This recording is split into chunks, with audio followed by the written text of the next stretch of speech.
Shout above the truck noise here. My name is Robert McHugh. I'm a teacher up at Arlington High School.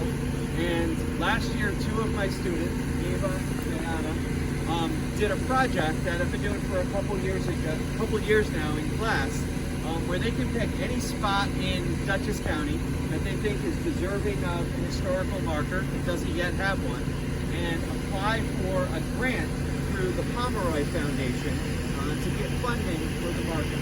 It's a pretty complicated process. They have to find primary source documentation, proving everything that they want to say on the marker. They got to get permission from whoever owns the land, submit all this stuff. Right, it usually takes a few months to find out. And so now we are about a year after this began with the formal unveiling. So I think what we're going to do today is I'm going to have Joey say a few words, and then we'll have a proclamation from the Pomeroy Foundation read by Brianna. Then Ava will read a little bit that her uncle went to school here, sent her about his memories from time here. Are there anyone here who went to school here when it was a school? You got a picture, right? All right. And so if you want to say a few words, pass around the picture, up to you. Informal, right? And so let me just publicly thank. Now I can just publicly thank the Chelsea Fire District, right? Bruce, who's in charge over there, because they're the ones who gave us permission to put the sign in, and thank the town of Wappinger Highway Department, who actually did the work of installing the sign this past week. So this would not be possible without them. But let me turn it over to Joe. Thank you so much, Mr. McHugh. Thank you. Welcome to the typically quiet hamlet of Chelsea. It's typically very quiet. Thank you so much, Mr. McHugh. I have to say that Ava and Jayana really, as someone who started at history and local government very early on in my career, really have to give major kudos to you for getting this accomplished. This grant process is not an easy one by any means necessary, and it is complicated for the most educated of historians. And for you two in high school to complete this and to recognize such a historic and important landmark in our community, we thank you. On behalf of the nearly 30,000 people of this town, on behalf of the graduates of the Chelsea Grammar School, really, thank you for recognizing this. And again, I think that this is rather serendipitous that this is the 150th anniversary of the town of Wappinger this year. This is also the first public works project of that new town of Wappinger in 1875, when this building was built in 1875. So it's truly beautiful. 150 years later, here we are, completely by accident, recognizing the heritage of this beautiful neighborhood. So really, thank you so much, and I'm looking forward to having this marker on display for the people of our town. Thank you. There you go.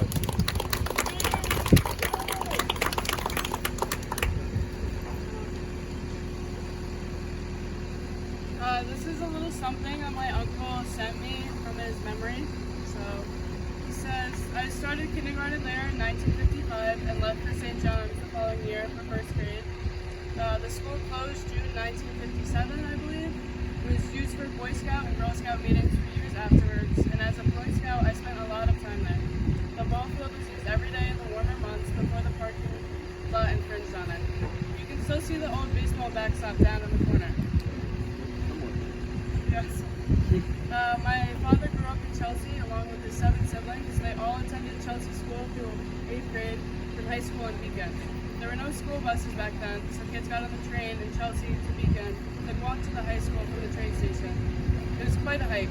One of my aunts started school at 5, which was normal. Her 3-year-old sister would sneak out and follow the older one to school. The teacher finally let her stay, so they all went to school together. I said something in front of my father one time about the one-room school. He informed me it was originally 2 rooms. Sometime in the 40s, I believe, enrollment was down to where they couldn't justify 2 teachers, so they let one go and removed the dividing wall, making it one bigger.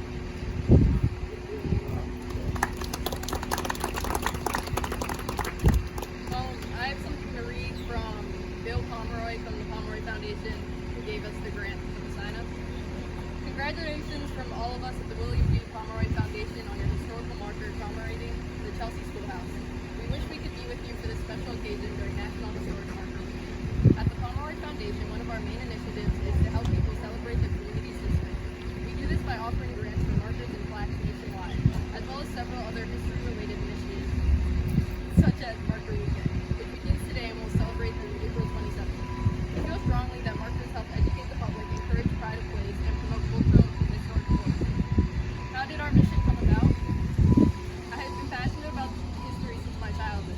I have fond memories of riding a car with my father, who was traveling salesman, and historical markers that would stop and group together. In 2005, I established the Pomeroy Foundation and made funding markers a priority among our first initiatives. I had learned that New York State had stopped funding its markers program decades ago, and I had left it to communities to raise funding for their own. This was the impetus for Pomeroy Foundation's first marker grant program, which was created to fill that gap in funding. It later became the springboard for several more grant programs with a variety of themes, including our food-themed marker program, Hungry for History. With the Pomeroy marker, you recognize the history of Chelsea Schoolhouse, which was constructed as a grammar school in 1875. The marker came about thanks to the students at Arlington High School, led by teacher Robert McHugh, who partnered with the Millbrook Historical Society to research the history of the school and successfully apply for grant funding for historical markers through the Pomeroy Foundation. We know this Pomeroy marker will help preserve the local history and will be remembered for generations to come. Thank you, congratulations, Bill Pomeroy.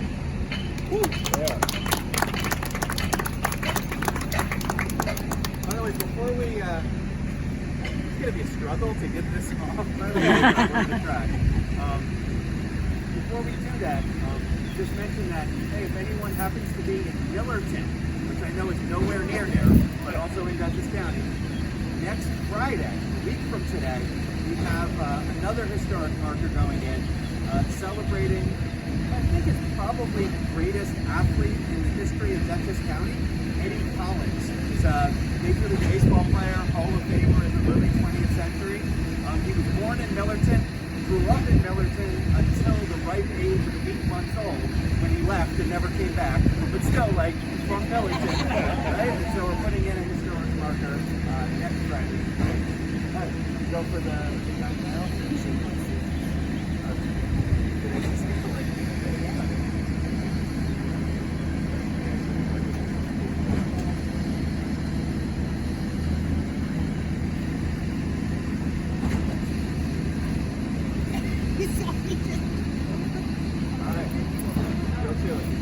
Drum roll.